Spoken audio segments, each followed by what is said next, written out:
I got a little surprise for you this evening, and we want to direct our attention down to, of course, Twitch. Okay. Because we talk about MCing, right? Talking about MCing. And I had a conversation with someone, and that gentleman yesterday, I'm saying, is going to pop in right now. They actually coming up. We got a gentleman. It's the dog. It's the dog, man. It's the dog, man. And I got my baby bro right there. You know what I mean? You know, my guy. You know, my guy right there, Shaheem. I got my guy. So we got Shaheem. Shaheem has a show called The Walkthrough that Snoop is going to be on. So we are preempting the walkthrough. That's great. You know what I mean? So again, beautiful. Listen, I had Snoop on with me last week, and he had a great story about you and of course Jeff, and I would let him actually talk about it. You know what I mean? You know how he felt about G.I. Joe and Fresh Prince. He's very double J. He's very double J. He was just at my house a couple weeks ago. I didn't steal nothing either. I left shit like But he's very astute about Philadelphia hip hop in particular. Yes, he's a very like Snoop. Again, I understand why he's the dog father, because again, he's very knowledgeable about it, hip hop as a whole. You know what I mean? Whether it be old school or new school, and in particular, he knew a lot about you all. So if you could speak to that, Snoop, that's crazy. Well, when I was growing up listening to hip hop, you know, I come up in the early '80s.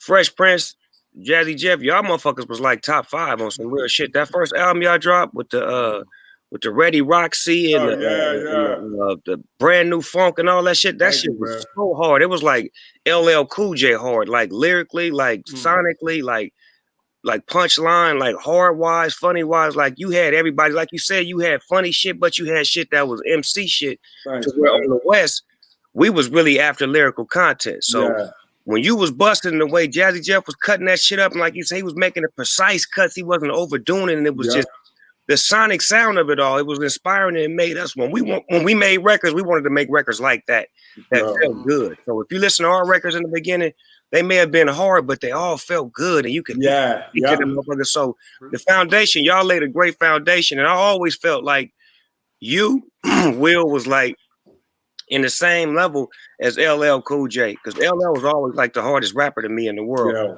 well, then I heard the fucking song Summertime, right? And I'm listening. My ears say either Rakim wrote that song or either you and Rakim had a meeting or something. Can you please am I wrong or right? No, can you please settle that urban legend? Because people think, and Rakim McLean, that's my guy, but he thinks that you took his cadence. And can you please actually put that to rest? Absolutely, without question, I was trying to sound like Rakim, right? So, but what had happened was, what had happened was, no, I was absolutely positively, Rakim was my favorite rapper at the time. And I had just finished the album, and I was going to the airport to fly back to Philly. I'd done a couple songs with Hula and Fingers, these Chicago producers. So I was, me and Jeff had done our part of the album.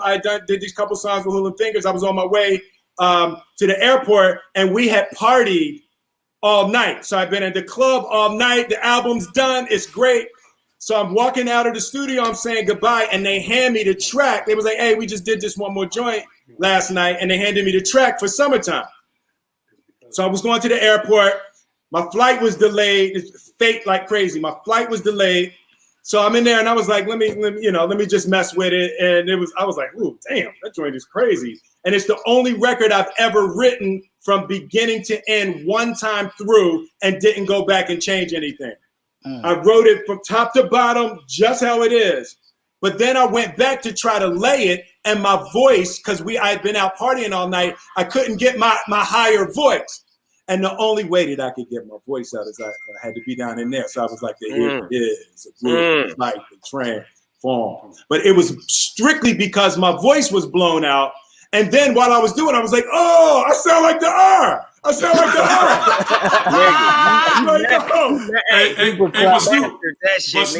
but Snoop, let it be known, Snoop, that we left the studio. We were in the vehicle. We were leaving. They gave him the tape. It was the last song.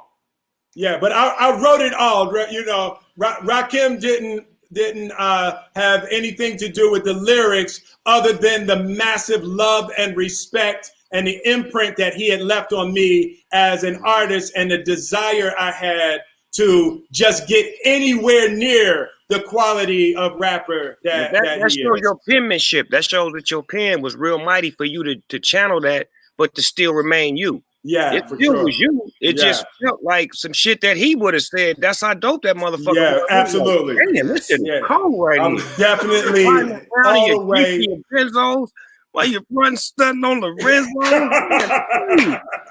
Playing. Yeah, man. Everything I could do to get on the level with the R.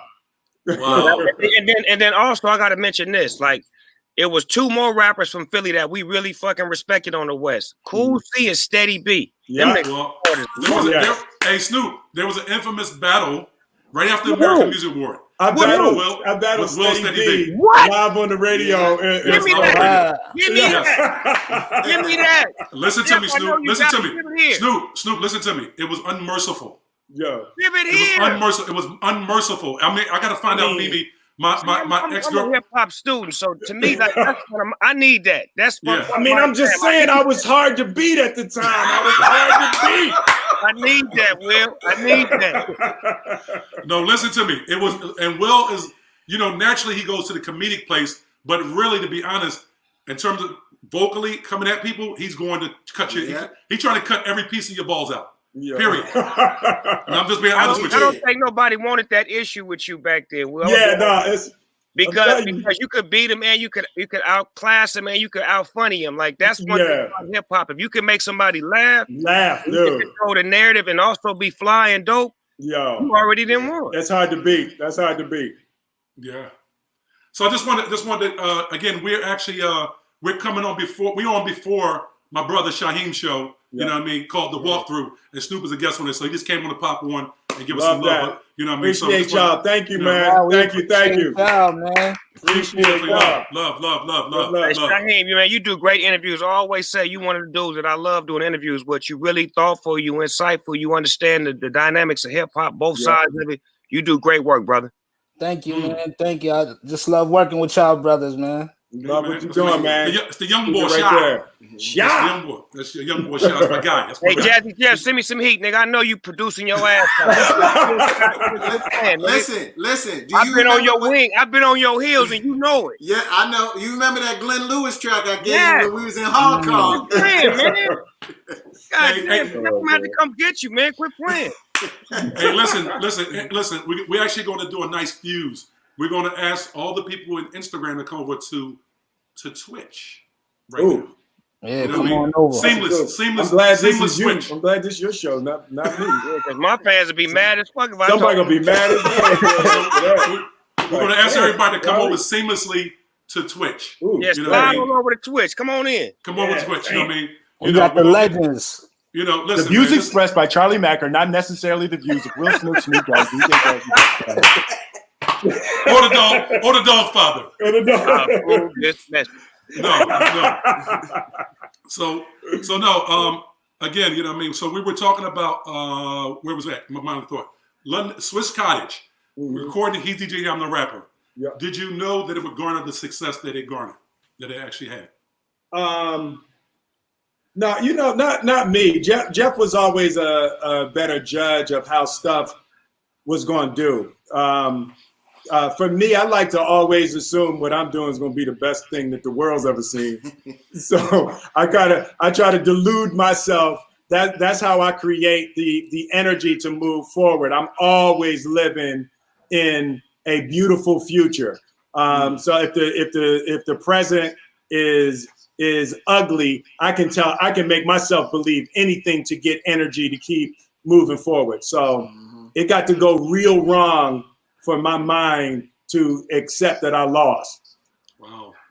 Do y'all have any issues? Like when I work with Dr. Dre, we will make a record, right? Everybody will say this record is dope as fucking, and Dre be like, "No, I don't like it. We ain't putting it out." Yeah. Do y'all ever have that issue with you and Jeff? That never happened. I don't think. Yeah, not. You know, because I really didn't have an opinion like that. Like Jeff was doing all of that stuff. Jeff is organizing the album. Jeff is picking the tracks. I liked rapping, so I would make it, and Jeff would put it together. If Jeff said it wasn't hot, I'd be like, When you do your recording, you say, peace, I'm out. I'm out, yo. You know, you trust Jazzy Jeff. I trusted Jeff with that. If Jeff say it ain't hot, then I guess it ain't hot. You know, as we got older, I realized he's wrong a lot. Okay, so again, the dynamic. This is TV online magic, right? Because we're dual tasking right now, right? So we're on IG, and then we actually going to throw to my brother Shaheem for his show. We'll go back to IG, and then Snoop and then Shaheem gonna have their thing on the walkthrough. So Shaheem, do your thing with brother Big Snoop Dogg. Are you really trying to explain the internet to me, Charlie? No, I'm not explaining to you. I'm just so we can focus on because what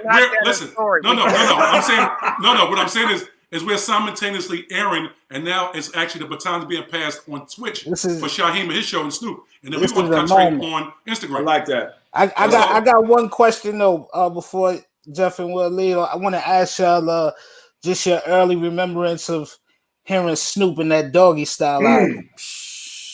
I was so mad at Jeff when I first met. I was like, "Yo, do you hear how that sound? How come my stuff don't sound like that, Jeff?" It was like they were taking the production and the sound to this big, gigantic. The frequency range was so much wider than everything everybody else was making. It was fuller, it was louder, it was stronger, and it was like, you know, the West Coast in general kicked up the production to another level. It went somewhere else. Yeah, and that that Doggy Style album is like I was mad. I was like, you know, I gotta be honest. I was mad. I still could get a little mad if I listen right now. Listen, Snoop. Let me tell you something. Of course, rappers always talk about being in pocket. Yeah. Like there was no other comfortable place that Snoop could be in than 1, 2, 3, and 2. Let me tell you something. Man. Snoop. It was like Snoop. Because let me tell you something. At that point in time, I was in LA. I was working with Will. We played that record every day, listen to me, every day, all day, because it was such. Go ahead. Yeah, it gets past entertainment. You need that worked on. You have a problem? You need that worked on? No. It was just. I know it was a little crazy. I was like, no, because I was. Man, look at it. Big ass mouth in there. Yeah. No, but it was past entertainment into study.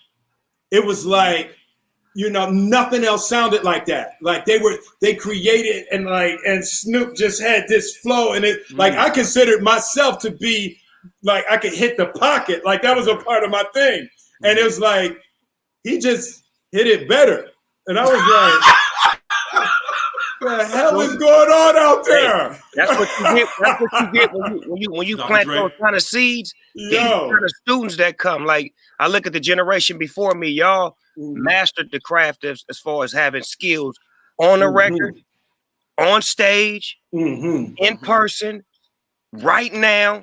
Like it was we on the spot. If somebody want to battle, we got to be ready. So I had that same mentality that y'all had because I was raised by y'all. So I'm the seed of the generation before me. Yeah, man. It was a beautiful thing. Yeah, man. Who actually inspired you? Where'd you draw your inspiration from, Snoop, in terms of your style?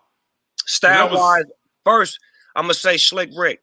Yeah. He was always like the most entertaining rapper to me. Like the way he could change his voice, the way his stories made you close your eyes and see what he was saying. I always wanted to tell stories like he did. So when I started rapping, I wanted to be like a storyteller, but I wanted my stories to be of what I went through. You know what I'm saying? But I could borrow Rick's tone. I could use some of his melodies and, you know, make my voice pitch up high and then come back down in tone. Yeah. So that's some of the things that I learned from him, and I really, really studied. And when I met him, he found out how much of a student I was to him. Like I told him about his history that he didn't know about. Snoop, is there a record that made you feel like how you made Will feel? Like your album you heard and was like, Jesus Christ.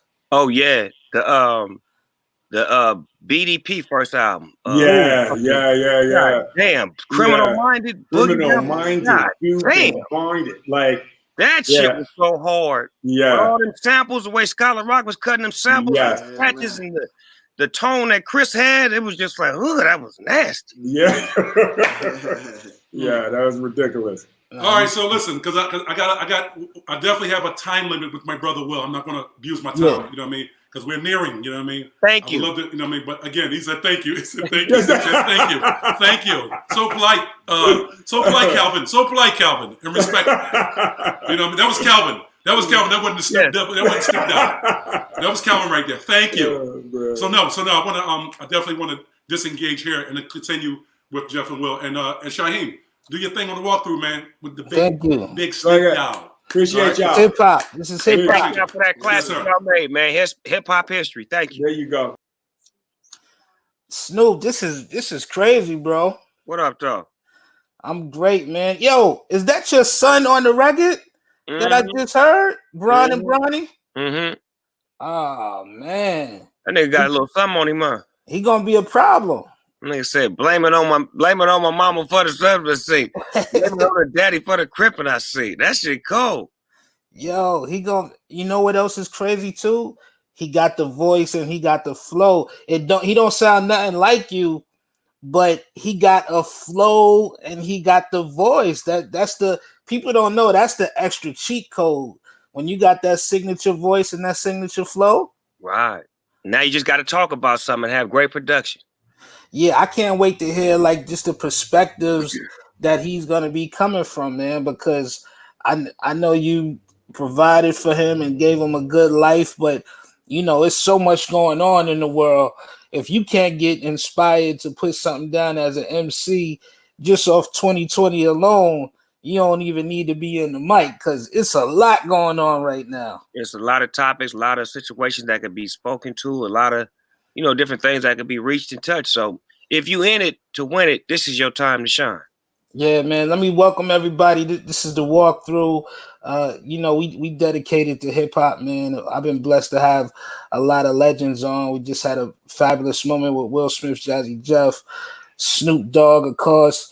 Snoop, you're a big wrestling fan like me, man, and I've been watching that Undertaker, The Last Ride. I don't know if you've been seeing that, where he just talks about his career, 30-year career, trying to find that perfect moment to hang it up. You remind me of Undertaker, not the fact that you ready for retirement, nothing like that, because I feel like you could put out another 10 albums if you wanted to. Right. But you remind me of Undertaker in the fact that you have been that constant in hip hop. From when you started off fresh as a kid with the flat top, you know what I'm saying, and the fade before the long hair, up to now, 20-something years, we've seen a lot of artists go. We've seen record companies go. We've seen executives go. But Snoop has been that constant in hip-hop, man. How do you feel just to be able just to have that longevity? I think it's the connection with the people, Shane. It's the relationship that you have with the people. I don't even look at them as fans. I look at them as my people. To stay in tune, to be able to know what they want from me, to know when it's necessary for me to come back, when it's necessary for me to sit back and watch on the sidelines and observe, to make sure that when I do come back, I'm still being me and I'm filling in the void that's missing. Like to remain relevant is to always stay in your lane and to do things that's missing when it's time to come out. That's what I've been able to master as far as like when I drop, I try to be the only one to do what I do. There's never nobody that sounds like me, never nobody on the same page I'm on, never nobody looking like me. It's always me doing what I do, how I do when I feel the time is right, and always keeping a pulse on the new generation, the industry, the kids, and my peers. So that way I'm in tune and I'm intact when I do decide to come back. Well, you know what I told you when we was in, you came to New York, we was in, I think it was Electric Lady Studio. Yeah. And we was listening to the album. I said, Snoop, man, it's a lot of artists, they could say they might be the most influential, they might be the hardest ever.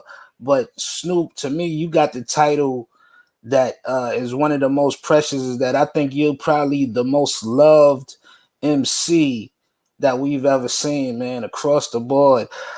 But before COVID-19 hit, we was in Gramercy Theater. Snoop tore it down with Warren G.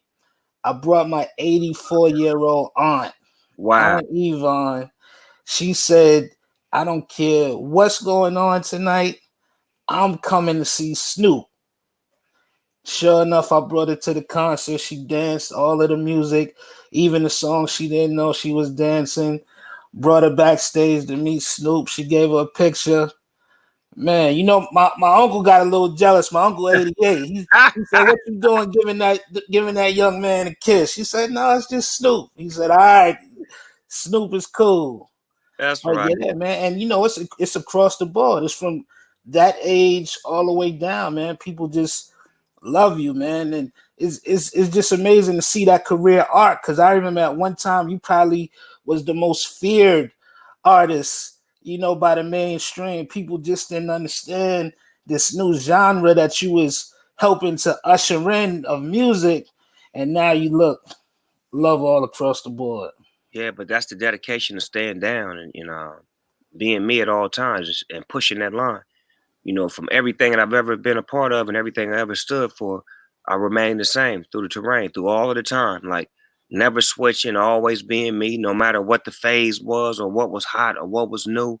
I could always dance around that, but still remain me and always have the heart to be willing to try different things, to go into the reggae genre, to go to Jamaica and do a record and find out more about my culture and who I am and what I'm supposed to be, to make a gospel record, to pour my heart out to the spirit of God that I was raised off of, to give my grandmother and my mother a record that they can be proud of, to make gangbang music, to make gangsters stop gangbanging and want to become rappers, to create a football league to help little kids to want to do something with life after life.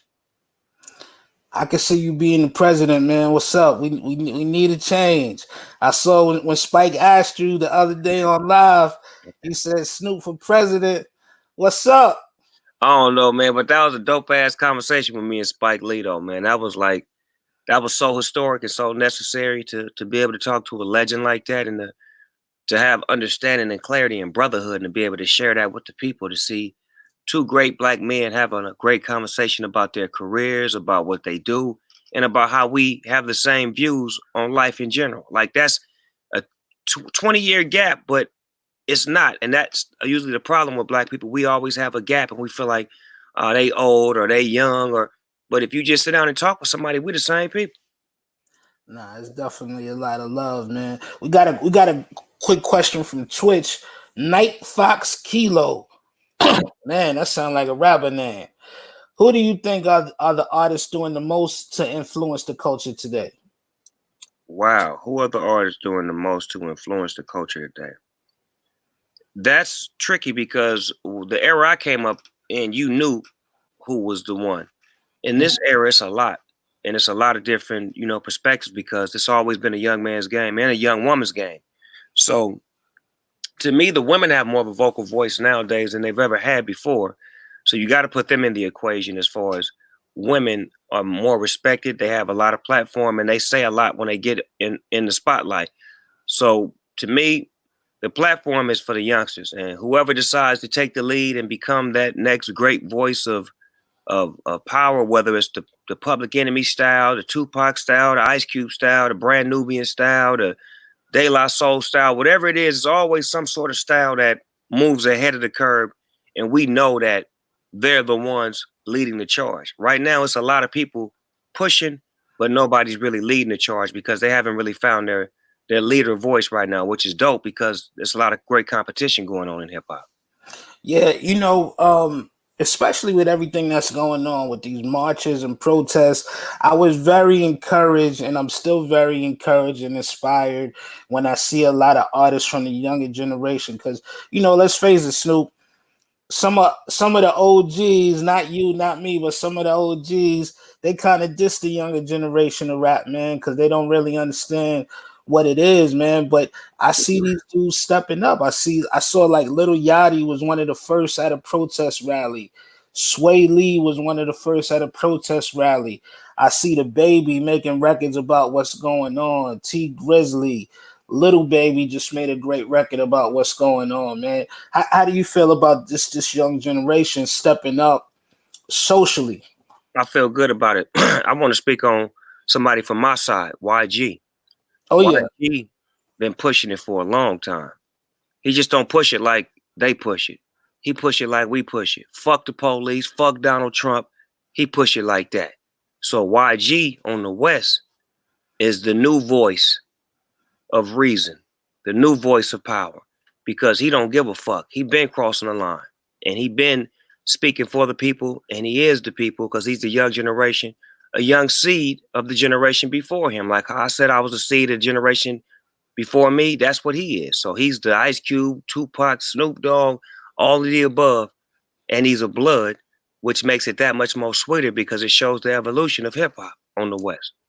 man, I love YG, and to see him and Nipsey when they was together doing their thing, man. Ahead of his time, right? That's Man. that's like even the Bloods and Crips to do that. That made me so proud because Death Row, we fought for that. And showing love, not to cut you off, to the brown people too. Yes, when it was just trying to pick gang culture. That's what I'm trying to say. That's why I say he took the lead. That was his project. He's the visionary to that. Yeah. He's the one who said, "I'm gonna use my voice to say this and to stand on this and to go and then y'all coming with me and I'm putting y'all on and I'm saying we need y'all and we love y'all." Like that takes a lot to stand on that when that really didn't exist. That music made it exist. What is it like, man, to be a young artist? Because the 92 riots, Snoop Dogg is just coming out fresh into the game. You know, people recognizing you got some influence, but what is it like being a new artist and just really just trying to find your voice to speak out against what's going on socially? Well, a lot of times as a new artist, you don't know no better. So whatever you're doing is who you are. And that's the beauty of it all, remaining, innocent. So the ones that's young and speaking out and doing what they doing, they don't even know no better, but that's who they are. And that's the beauty of it all. When they finally, come into shape and mold, then they know how to hone that skill in. They know how to become more progressive with getting their message off. Yeah, and it feels different, man. It feels like, I'm happy to see that these marches and these protests, these rallies, like it's not stopping. Like we on it, the officers arrested for George Floyd. Okay, now we got to get the guys that did that to Breonna Taylor. We got to make sure she get their justice. It's a lot of people that got justice. It's like we got a checklist. We going down and we being real serious about it. Right. And that's how it has to be. And the beauty is that other nationalities are joining the cause and they pushing the push and they stepping out front because they know that all lives matter. And to see somebody die, no matter what color they is, if it's wrong, it's wrong. You know what I'm saying? So to be able to speak on it and to stand by it and to push that line, that means more than anything because Black people have been doing this since we've been here. And to have other causes and other people standing with us means a lot, especially at this time because we all we got. And that's what the world is based on, everybody being unified and organized. I know we don't have too much more time, man. Let me get these questions in from Twitch. AgRob 1990, he says, what would Tupac think of Trump as president? He would have a lot to say. Just because he spoke on Donald Trump when he was here. Oh, yeah. You know what I'm saying? So if he got worse from that, Pac would have definitely spoke to it. He would have had his perspective on politics and, how the White House is ran and how, it's a white man's world. Definitely. Get a little bit to the music, man, because we like to celebrate all of the great artists that come here on the show. We didn't have Ice-T, Rick Ross, Bun B, man. You obviously got one of the richest catalogs out. This year will be the 20th anniversary of one of my favorite Snoop albums. And everybody at Twitch, let us know what your favorite Snoop album is. He got a lot. But The Last Meal, 20th anniversary. And let me tell you, man, that album helped me get through like a real ill time in my life, man, because I was fresh into the game, journalism game, and I just had left Vibe magazine to go to this internet company called Hook.com, and it wound up being like the greatest move that I made for my career, because everybody from Hook went on to do such great things, be like editor-in-chiefs, and I went to MTV after. But that album, we would listen to that album in the office so much. Stay on point like Stacey Adams and Pump Your Brakes, and we would just have such a good time in that office, man. But what was it like for you? You know, that was the last album on No Limit, and tell me where you was in your life at that time. I had moved back to LA. I stayed in New Orleans for 2.5 years. In the third year, I told P I want to come back to LA and do this last record all the way on the West. So when I got back to the West, I got my house back cracking, and Dr. Dre was back on again.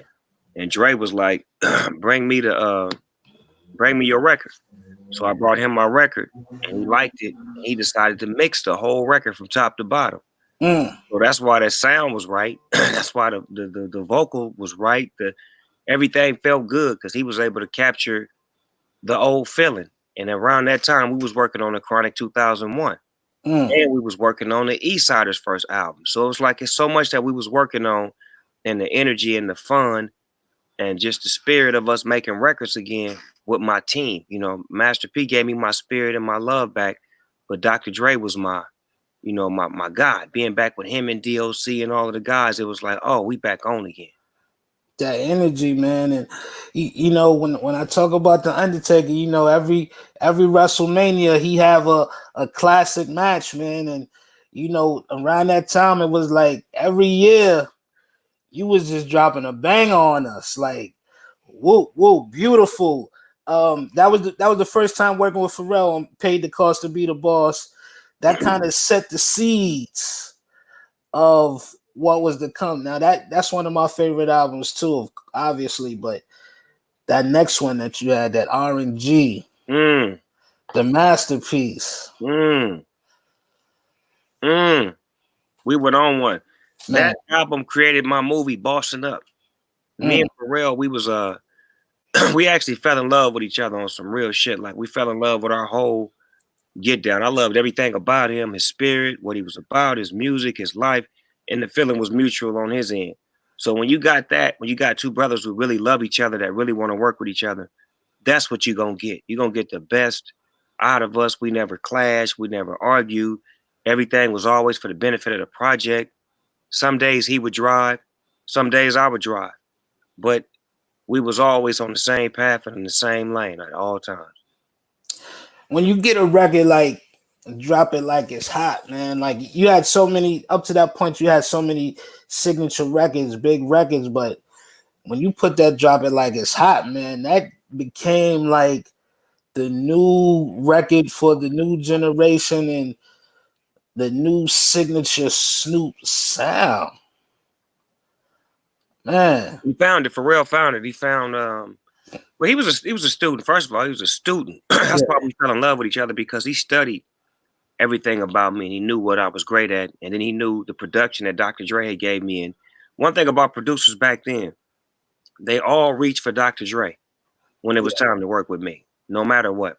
I don't know the ones that didn't work with me, but the ones that did work with me, whether it was Timbaland, Pharrell, whoever it was always, we want to make records that have the effect that Dre made with you. Yeah. And they would play the records for Dr. Dre, which would make me mad as fuck, because I'm like, I don't like this nigga hearing my shit because he the worst nigga in the world. Man, have you and Dre been in the studio the past couple of years doing anything? Or that's crazy. We've been real close for the past like 8 months to a year.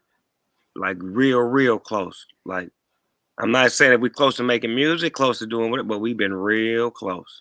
Yeah.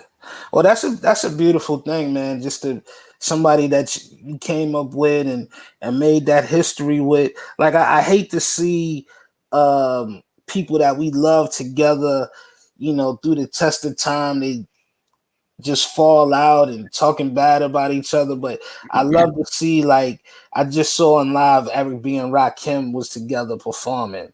You know, like that do my heart good to see the people that we love together rocking together. Because we if we heard it that way, we want to hear it that way. We don't Right. want to hear the Temptations with David Ruffin over here and then Ollie and them over there. We want to hear the Temptations all together, the way y'all came out.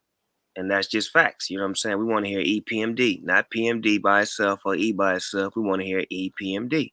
We want to hear Run DMC. You understand me? We want to hear y'all together. We want to hear the thing that made the thing. You get what I'm saying? That's the key to it all, is that we see it and remember it for what it was. And y'all got to understand that when y'all do it that way. Look at the Rolling Stones. They don't fuck with each other, but they stay performing together. They know what it is to put it on. What's up with the dog pound? And Alex S says, what's up with the dog pound, and how's everybody doing during the lockdown? Everybody doing good. Everybody's still doing they thing. Daz and Corrupt still moving and grooving. We're just trying to get past this lockdown to see what the next play is, but it don't stop the music. You know, everybody's still able to program music and make music, so it'll be coming out accordingly. If they feel like they want to drop, you know, they their own individuals. That's what we do around here. We give everybody their own freedom to be their own men. We start off together, and we want everybody to become individuals to where they can, you know, stand on their own and really be men. You know, we looked at the Wu-Tang Clan as far as like watching how they did it, how they had so many members, but all of those members were able to spawn off and spin off and then come back and then spin off again. Like, that's when you're doing justice. Yeah, couple more questions for you, Snoop. I know you gotta breeze out.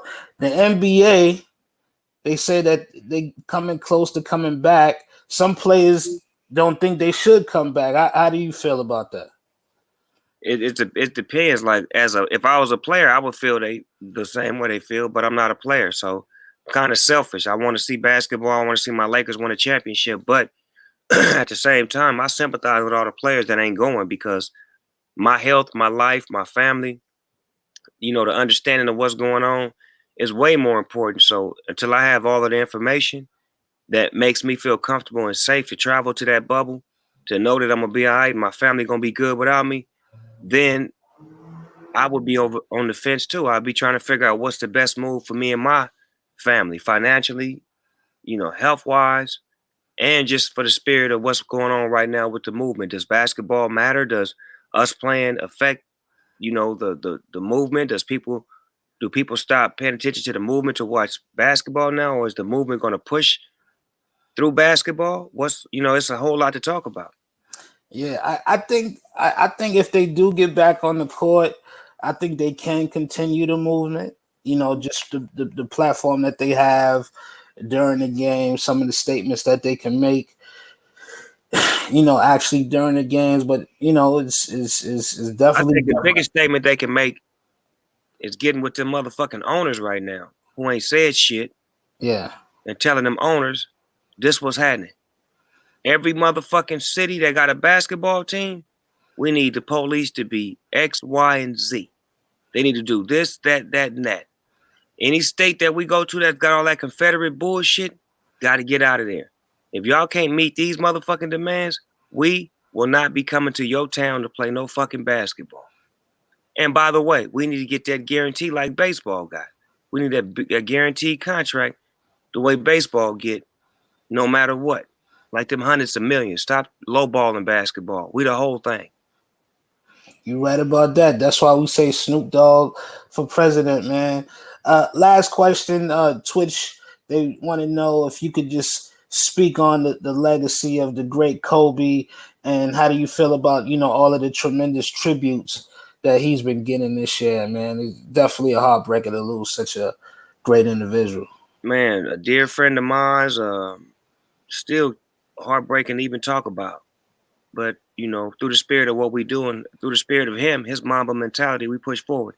And the tributes and the love that he's been getting is overwhelming, because he deserves it. He was a great basketball player, a great father, and a great mentor. He was a great teacher and a student. He studied, so when he taught, he knew what he was talking about. There's no surprise that the young generation of basketball players wanted to be like Kobe, just like the generation before him wanted to be like Mike. And when you see Mike and you hear Mike speak, that's probably the only player that Mike actually had real love for. And he didn't play on his team.